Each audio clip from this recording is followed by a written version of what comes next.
Yo, what is cracking, guys? Today I got this leaf cleaning route video that consists mostly on residential leaf maintenance. Most of these properties I mowed during the summer, but since it's a cold January, they still opt in for weekly/bi-weekly leaf cleaning services. So if you guys are thinking of services to offer during January, leaf removal is still going strong up until spring comes back again. Now if it snows in your area like it did here in Oklahoma for a bit, then just offer snow removal services, or also offer junk removal services. The work is out there and always will be out there. You just have to go and get it. If you're taking a day off and you drive around and see your competitors' trucks still out there grinding, cleaning up leaves, or doing whatever, that's a clear indicator that you need to start pumping ads or passing out flyers, because the work is out there and you can see it. I remember my first year in business, when I wouldn't have much work, I would drive to the gym or anywhere, just chill, and I would see all these trucks with the leaf bags all hooked up. It would make me feel like I wasn't going hard enough, to be honest with you.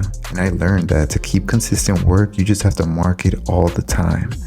I'm talking about have Facebook ads pumping all year around. Like have a marketing plan to know when to pass out leaf flyers, lawn care flyers. You guys gotta study marketing at the end of the day. Get a marketing plan going. Like for example, November through March, market for leaf and junk removal. Then spring until October, lawn care maintenance. The money's out there for the taking, guys. You just gotta go and get it. Anyways, enough yapping. Enjoy the video to see expenses for this job along with the profit, because just the revenue sounds good, right? But nobody wants to show you the profit. So watch till the end of the video for a full breakdown of expenses and the profits. I'll catch you guys on the next one. Peace.